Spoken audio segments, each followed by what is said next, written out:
Alors j'avais vraiment envie de faire une vidéo pour répondre à ces questions qui sont super intéressantes au sujet des ongles et des cheveux et de l'énergie.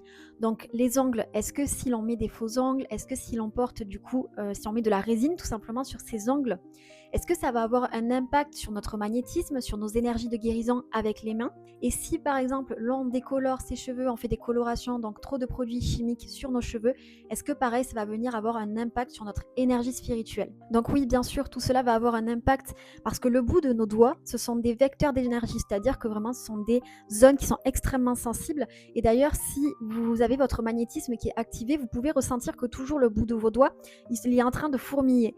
Donc c'est hyper important en fait d'en prendre soin, donc de prendre soin de ses mains de manière générale. Mais voilà, si on vient mettre une couche énorme en fait de résine sur ses ongles ou des faux ongles, en fait forcément on va diminuer l'énergie en fait que l'on va transmettre avec ses mains et avec ses doigts. C'est d'ailleurs pour cela que dans certaines traditions, on mange avec les doigts, avec les mains, parce qu'on transmet de l'énergie avec nos mains. On vient vraiment en fait magnétiser notre alimentation, augmenter sa vibration et aussi poser des intentions. Donc oui, c'est important. Cela n'empêche pas en fait de mettre un petit peu de vernis. Voilà, si la couche elle est fine. Et puis si on peut aller plus loin aussi, de choisir une formule qui est respectueuse, une formule vegan par exemple ou en pharmacie.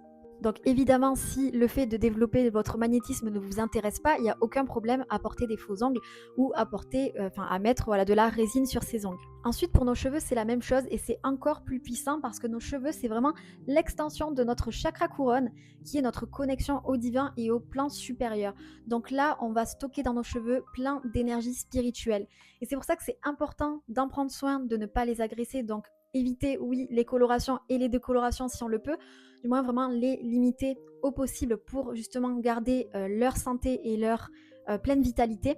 Mais c'est aussi important d'apprendre à les laver fréquemment quand on sent que énergétiquement ils sont alourdis parce que ils prennent beaucoup d'énergie. Que ce soit les nôtres, donc quand on est fatigué, quand on passe des périodes compliquées aussi émotionnellement, nos cheveux ils vont stocker tout ça, mais aussi quand on va dans des endroits qui sont énergétiquement chargés, c'est la même chose. Et ça, vous pouvez le ressentir, vous allez peut-être avoir vos cheveux qui graissent plus vite, etc., qui sont dévitalisés. Donc oui, prendre soin de nos cheveux, c'est très important. Éviter de les agresser et voilà, leur apporter du soin naturel. Donc n'hésitez pas si vous avez des questions à propos de n'importe quel sujet, que ce soit par exemple à propos des aliments. Je canalise beaucoup de choses, donc je pourrais vous transmettre certaines informations.